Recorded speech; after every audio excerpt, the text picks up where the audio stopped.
Rain, shivers, and a strange girl. The rain was falling hard that night. The city was cold, wet, and nearly empty. Jack pulled his coat tighter around him as he walked quickly down the sidewalk. His boots splashed in the water collecting on the broken pavement. The streetlights flickered above him, and thunder rolled in the distance. He had just finished his late shift at the supply depot and wanted nothing more than a hot meal and dry clothes. But something made him stop. Out of the corner of his eye, near the alley behind the old hardware shop, he saw a small figure curled up beside a trash bin. Jack frowned and stepped closer. It was a girl. No, not a normal girl. She looked young, maybe 17 or 18, but her skin had a pale silver glow under the streetlight. Her eyes were closed, her arms wrapped tightly around herself. She was shivering hard, wearing nothing but a thin, torn fabric that clung to her wet skin. She didn't look up as he approached. "Hey, are you okay?" Jack asked softly. No answer. He knelt beside her, keeping a little distance. "You'll freeze out here. You need help." Her eyes opened slowly. They were a deep violet, glowing faintly. She looked at him, confused, scared. Jack's breath caught. He had never seen eyes like that before, not even in movies. They were not human. Still, she didn't speak. Her lips were blue from the cold and she was shaking harder now. Jack hesitated. He didn't know who she was or what she was, but he couldn't leave her out here. No one should be left to freeze in the rain. He slowly took off his coat and placed it around her shoulders. She flinched at first, but then accepted it. Her eyes never left his. "Come with me," he said. "My apartment's not far, it's warm. You'll be safe there." She didn't move. Jack sighed. "Look, I don't want to hurt you, I don't want you to die out here." After a few seconds, she nodded weakly. Jack helped her stand. She was light, too light, like her bones were hollow. Her legs trembled as she walked, but she followed him. As they walked down the street, he noticed something strange. The streetlights around them flickered more than usual. One bulb popped, loudly overhead, sending sparks down. Jack looked up, then back at her. She was staring straight ahead, quiet. Finally, they reached his building. Jack opened the door and guided her in. His apartment was on the second floor, small but clean. He led her to the couch and helped her sit down. "You wait here," he said, then rushed to grab a towel and a blanket. "You need to dry off before you catch something." When he returned, she was staring at the TV. It was off, but the screen flickered like static. Jack paused. "Do you want something warm? Soup? Tea?" She didn't answer. Instead, she looked up at him, and for the first time spoke. One word. A word he didn't understand. But then something strange happened. Jack's smart assistant device on the table lit up, interpreting her speech. A robotic voice translated the word she had spoken. "Danger." Jack froze. "What danger?" he asked, confused. The girl looked around the room, her eyes wide. Then she stood suddenly and stepped toward the window. Her hand touched the glass and it glowed faintly under her skin. She turned back to Jack, breathing hard. She said another word. Again, the translator spoke. "They followed." Jack's heart pounded. Who? Who followed you?" But before she could answer, every light in the apartment flickered and went out. Total darkness. Only the glow of her skin lit the room now. Jack stepped back slowly. "What are you?" he whispered. She looked at him with those strange, glowing violet eyes. And for the first time, she looked just as afraid of him as he was of her. The apartment was dark. Only her soft, glowing skin gave any light. Jack stood frozen in the middle of the room. The girl, this strange, soaked, silver-skinned girl, was staring at him. Her chest rose and fell quickly. Her wet hair stuck to her cheeks. She wasn't just cold. She was scared. Jack reached for a flashlight on his shelf. It clicked on, weak but working. "Hey," he said slowly, not getting too close. "You said Danger. What kind of danger? Who's coming?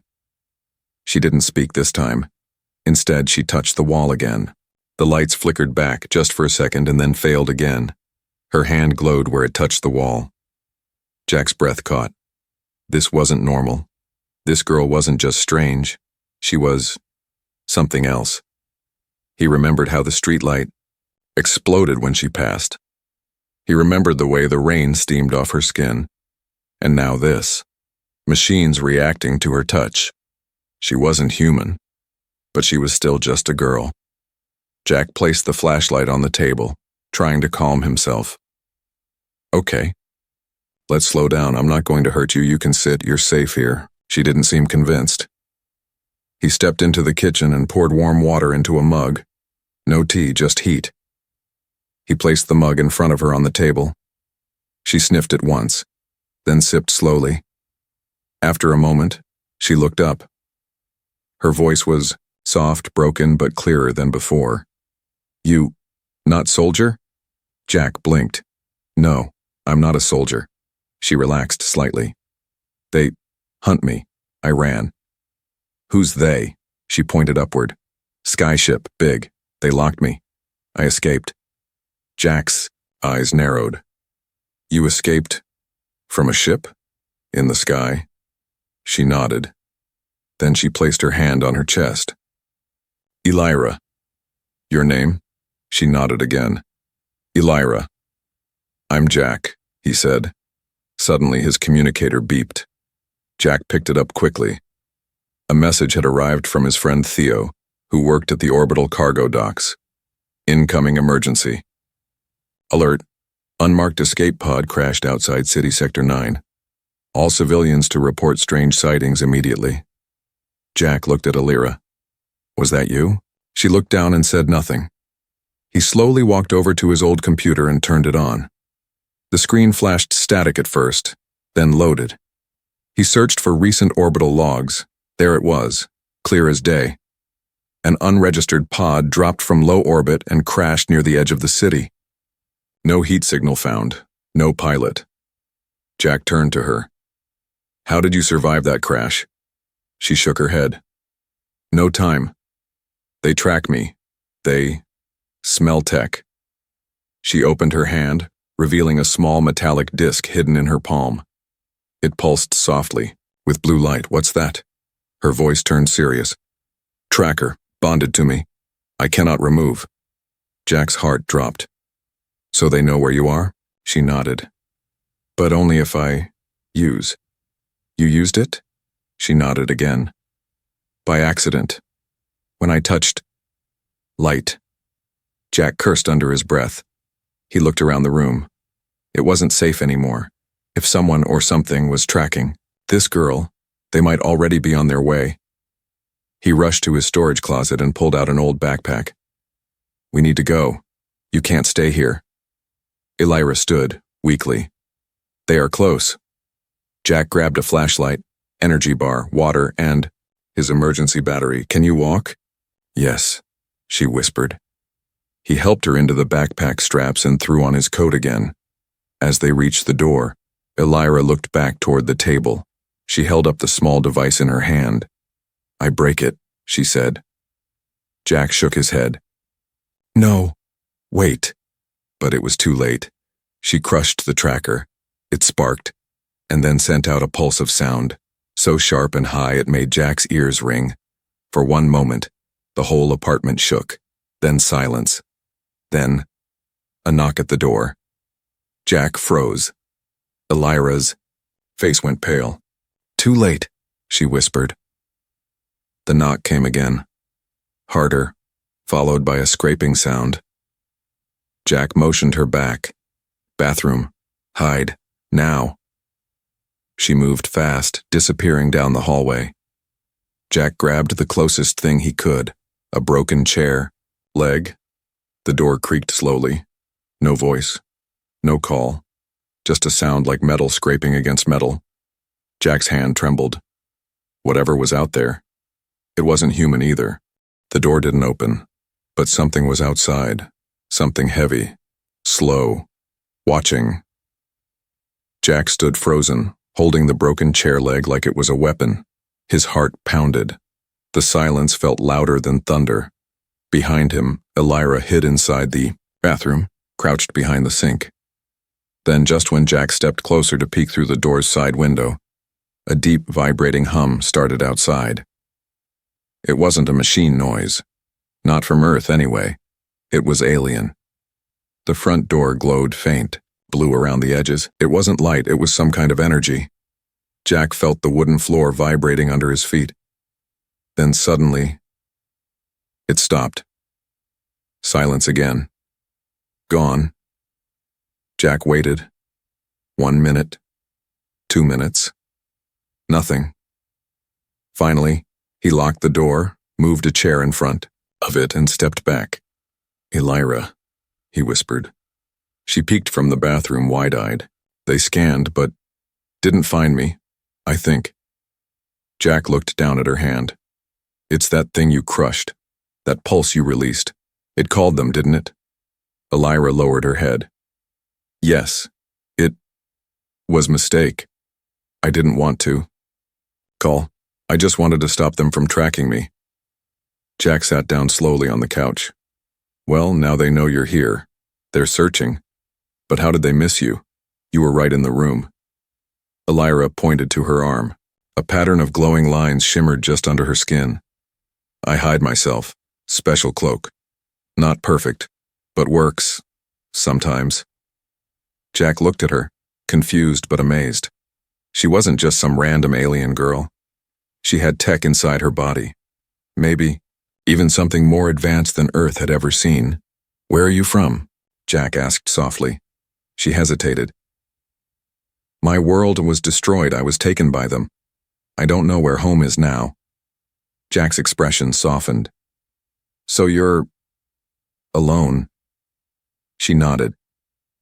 "Yes, but I don't want to be weapon." Jack blinked. "Weapon?" She looked at him seriously. "They take girls like me, special ones. Our bodies. We are born with something, a key. We open old war machines." Jack stood slowly. "Wait. You're saying your body is like a password? A way to unlock alien weapons?" Elira nodded. "Yes, but I never used it. I escaped before they could force me." Jack ran a hand through his hair. This was bigger than he thought. He stood by the window, pulling the curtain back just a little.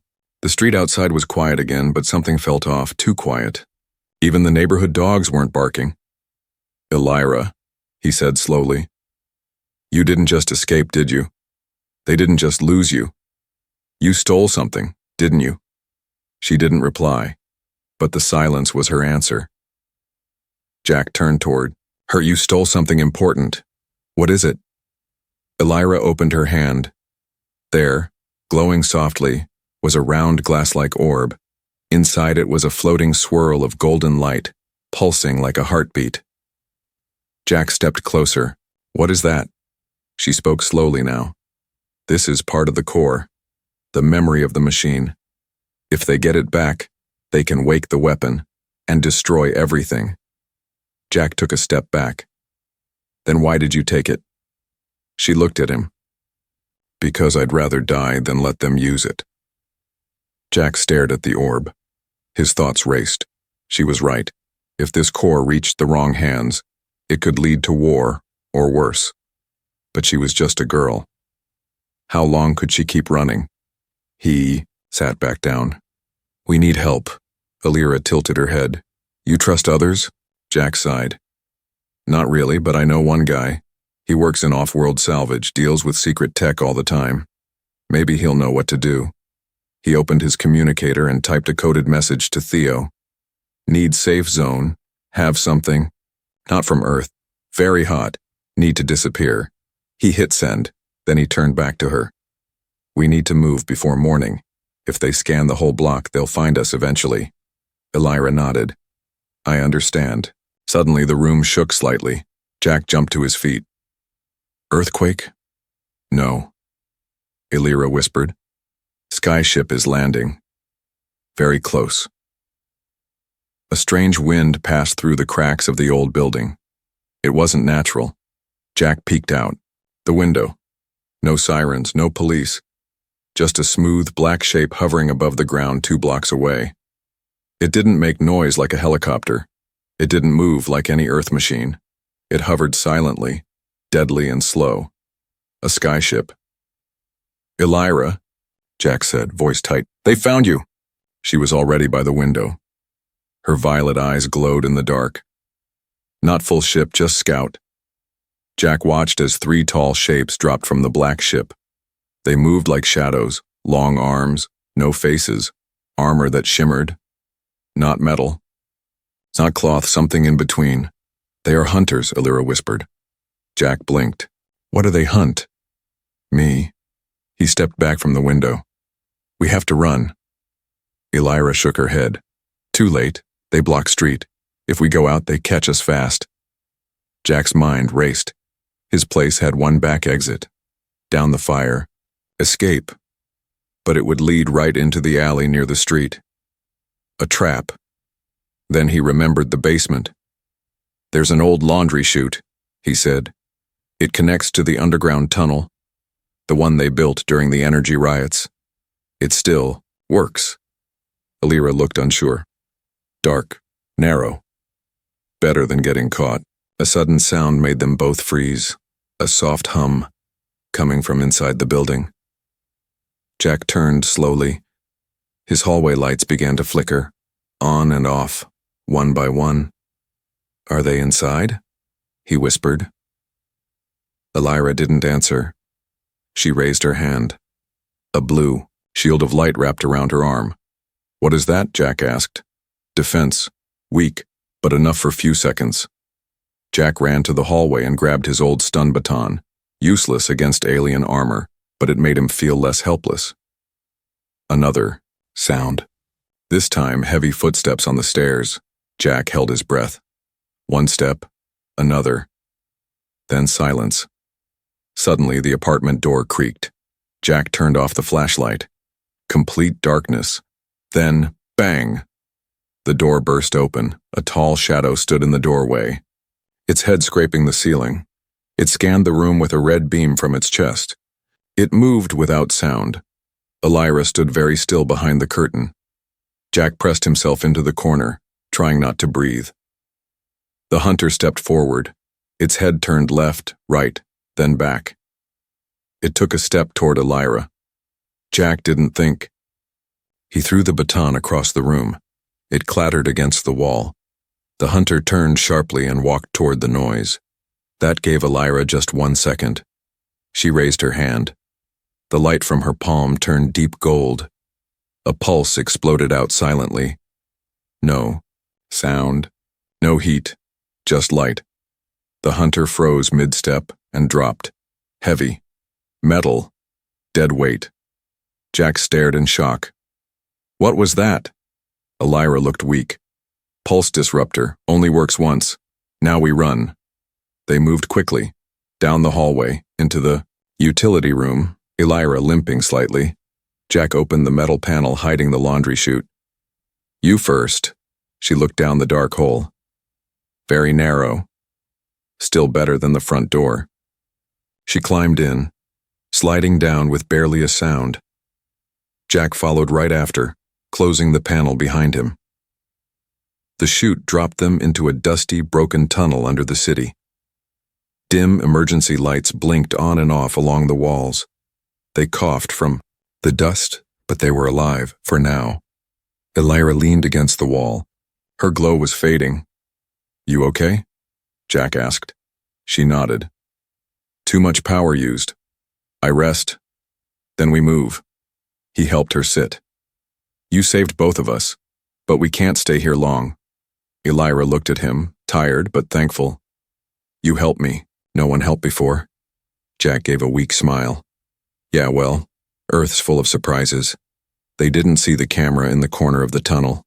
It blinked once, and somewhere above, another hunter received a signal. The chase wasn't over. It had only just begun. The tunnel air was thick with dust and cold. Jack held Elira close as she leaned on him, her breath shallow, her silver glow dim. He could feel her shaking. Don't fall asleep, Jack whispered. We have to keep moving. Elira blinked slowly. Need 5 minutes. No, they're watching, I'm sure of it. He glanced up at the blinking camera in the corner. It was old, dirty, but still powered. Maybe it was still connected to the city's backup grid. Maybe the hunters had tapped into it. Either way, they had no time. Jack reached into his backpack and pulled out a nutrient bar. Here, eat this.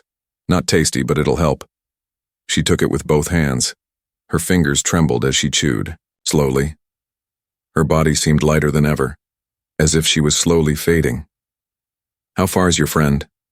She asked. Jack checked his wrist device. Still no reply from Theo. Too far, he muttered. But we might make it if we reach the old tram lines.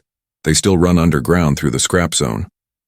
Elira nodded, slowly standing. Let's go. Jack led her through the broken tunnel. Pipes leaked from the ceiling. Rats scattered. Ahead. Every few steps he checked behind them, waiting for metal footsteps or glowing red eyes. But the tunnel stayed quiet. Too quiet. After nearly 15 minutes of walking, they reached a split in the path. One way led upward, to a locked grate. The other sloped down into darkness. Jack checked the map on his device. Down we go. Elira didn't question. She followed. As they moved deeper, the air grew colder. The walls began to pulse faintly. With blue light, Elira stopped. What is it? Jack asked. She pointed at the walls. This place. Not human. Jack looked again.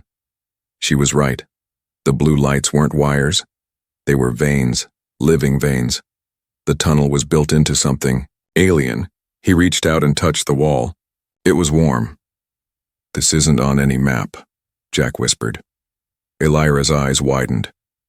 This is old tech, from before my time. Suddenly the walls shifted. A doorway opened, sliding silently to the side. Beyond it, an old alien chamber. Machines hummed softly. A large ring floated in the center of the room, surrounded by flickering lights. Elira stepped inside slowly. It's a gate, an old jump system. Jack followed her in, but he felt uneasy. He tapped his wrist communicator again. Finally, a message arrived. Theo. Jack, you idiot. Are you insane? That signature you sent, it's precursor class. Do not activate it. Every scavenger in the galaxy would sell their soul to get that tech. Get out now. Jack read the message. His throat went dry. He looked up at Elira. She was already touching the floating ring. Elira, Jack said. Don't activate it. Someone is tracking us through that energy. I know, she said quietly. But they're close. I feel them. Suddenly behind them, a noise. Metal scraping on stone. Jack spun around. From the shadows, 2 hunters stepped forward. Taller, stronger, and faster than the first one. Elira's body glowed again, brighter this time. Run, Jack. No, we do this together.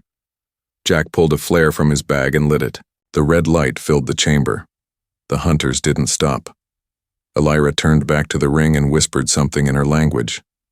The lights around the gate changed. Green, then red, then gold. One hunter raised a weapon. Jack threw the flare. Direct. Hit. The flame blinded the hunter for a moment. Elira pulled Jack toward the ring. It's ready, she said. To where? Jack asked. Anywhere, just away. He didn't think. He took her hand, and they jumped. The ring flashed, sound vanished, the chamber disappeared, and then silence. They landed hard on rough ground, stars above them, a purple sky, 2 moons. Jack groaned and sat up. Where are we? Elira looked up, breathing hard. Far, she said. Jack laughed weakly. Well, at least we're not dead. But in the sky above, far away, a dark shadow passed across the moon. The hunters were not far behind.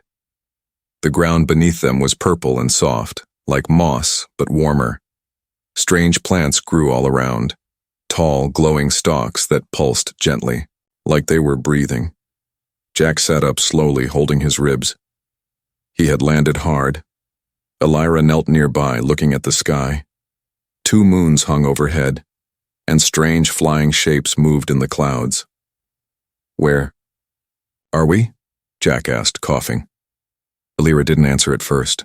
Her glowing eyes were wide, not with fear, but with recognition. This place, she whispered. It was a memory. Jack blinked. You've been here before? She nodded, slowly. In dreams, in childhood, they said this place no longer exists. Jack stood, brushing dust from his clothes. You said the gate would send us anywhere. Why here? I didn't choose it, she said. The gate chose. Jack looked around. The air felt heavy but clean. His device showed no signal, no coordinates. Well, wherever we are, we're off the map. Elira walked forward into the glowing forest. This was a world of my kind long ago, before war, before we were taken. Jack followed, his footsteps quiet on the moss. You never told me. What are you, Elira? What makes you so special? She stopped near a glowing tree and touched its trunk. Her skin shimmered. Then she spoke. My people were not soldiers. We were creators, builders of light, of machines, of peace. Jack frowned. Then what happened? She looked at him, pain in her eyes. Others came, tall ones with black ships. They saw our gifts.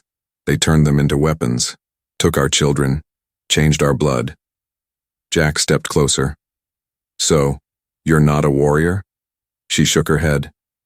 I was meant to sing, to guide, but they changed us, cut pieces of us, installed keys inside us, living codes to awaken machines. Jack sat down on a large root. They made you into a tool. Elira nodded. A weapon. One that can't be duplicated. That's why I ran. Jack stared into the strange sky. All this time, I thought you were some rare alien being, but you're just someone trying to be free. She looked at him gently. And you helped me without knowing. Jack smiled faintly. I didn't know what I was doing. I just saw a girl in the rain who needed help. Elira sat beside him, folding her legs. The forest around them was peaceful, almost too peaceful. But now we carry danger, she said. Jack nodded. That glowing orb, it's still with you? She pulled it from the small pocket at her side. The light inside it was dimmer now. This is the last memory core of our ancient world, she said. If they take it back, they could awaken the old ones. Machines buried deep in space, enough to destroy planets. Jack leaned back against the tree. No pressure, huh? She didn't smile. Elira, Jack said softly. You keep talking about they. Who are they? What do they want with Earth? She hesitated. They call themselves the Bound, she said. Not born of flesh, they are built. Broken pieces of old machines that learn to think. They hate life. They only want control, Jack shivered. And they're chasing you across the galaxy. Yes. A wind passed through the trees and the light dimmed. Suddenly, Elira stood. She turned toward the darkness behind them. They found us. Jack followed her gaze. At the edge of the glowing woods, tall shapes moved. Not walking, gliding. 3 shadows, blacker than the night around them. Run? Jack asked. No, Elira said. She reached into her sleeve and pulled a silver shard. It unfolded into a long staff of light. You said you weren't a fighter. I'm not, she replied. But I can protect one thing. Jack stood beside her. You mean the orb? She looked at him. No. You. The shadows stepped into the open, revealing their faces, or rather, the lack of one. Hollow masks, eyes like burning holes. Elira held the staff tight. Get behind me, she said. No, Jack said. I'm staying. You'll die. He smiled. I'd rather die standing next to you than running away." The hunters raised their arms, and the ground began to shake. The ground trembled beneath Jack's boots. The three hunters stood still at the edge of the glowing forest. They were silent, black giants, like shadows made from metal and nightmares. Their long arms ended in sharp fingers that shimmered faintly, with energy. Jack stood beside Elira, his heart pounding like a war drum. He had no real weapon, just courage and foolishness. But sometimes, that was enough. Elira stood tall, the light staff in her hand glowing bright. Her silver skin pulsed with golden lines, alive with the ancient energy of her people. She had never used her full strength before, until now. "Last warning," she said to the hunters. Her voice was clear and cold. They didn't speak, but one of them raised its hand. A blast of red light shot forward. Elira moved faster than Jack's eyes could follow. Her staff spun, deflecting the energy. The explosion lit up the forest. Jack was thrown backward by the force, landing hard near the tree roots. He groaned, but stayed conscious. Elira didn't fall. She rushed forward. Her body seemed to float, half light, half fury. She slammed the staff into the first hunter's chest. The blow didn't just push the metal creature, it broke it. The armor cracked. Wires sparked. The hunter fell in two parts. The other two moved together. They circled her, attacking with shocking speed. Elira blocked one, then ducked under another blast, but she wasn't fast enough to dodge both. One of the hunters struck her side. Her shield flickered, then failed. She cried out, falling to one knee. "Elira!" Jack shouted. He scrambled up and ran toward her, grabbing a fallen branch. Pointless, but he wasn't leaving her alone. Another blast came, this one aimed at Jack. Elira threw up her arm. A barrier snapped into place just in time. The blast hit the shield and broke it apart. Elira was shaking now. Her glow was fading. Too much power, too fast. She couldn't take much more. And the hunters knew it. One of them raised its long arm and began charging a beam. This one wouldn't miss. This one would kill. Jack ran forward and did the only thing he could think of. He threw himself between Elira and the blast. "I'm not letting you take her," he shouted. The light fired, but it didn't hit, because Elira stood up and screamed. Not a scream of fear, a scream of choice. A golden wave burst from her body like a sun exploding from inside her. The blast threw all three hunters away. Their armor melted, their bodies cracked. The forest itself shook from the force. Jack was thrown to the ground again, this time further, rolling down a hill into the moss. When he stopped, all was quiet. Too quiet. He looked up. Elira was still standing. Barely, but she was no longer glowing. She looked down at her hands. The golden lines were gone. The staff had vanished. The orb in her side pouch had turned dark. Jack ran to her. She smiled at him. Tired, pale, peaceful. "I used it all," she whispered. "I gave it away." Jack caught her before she fell. "What do you mean?" "I emptied the power," she said. "The core, the code, all of it. I released it. I burned it into light." He looked into her eyes. "You destroyed it?" "No," she whispered. "I gave it to the forest, to the planet, to peace. No one can use it now. Not even me." Jack felt his throat tighten. "But your people, your history, that was the last of it." She touched his cheek gently. "Some things are not meant to last. But you helped me choose. I was made to awaken war, but you showed me another path." Jack didn't know what to say, so he just held her. They sat together for a long time. The stars above seemed to move slower now. The two moons shone softly. Elira's head rested on Jack's shoulder. "I'm still here," she whispered. "But I'm no longer what they made me." Jack smiled. "You're free now." She nodded. "Because of you." They built a shelter near the glowing lake at the forest's edge. The land was rich, calm, full of life. Elira spent her days helping the plants grow faster with just a touch. Jack built tools and hunted small animals that didn't fear him. They worked together, laughed, healed. Every night they watched the sky for signs of the bound, but nothing came. It was as if the blast of her power had erased the signal. Or maybe the hunters knew she was no longer valuable.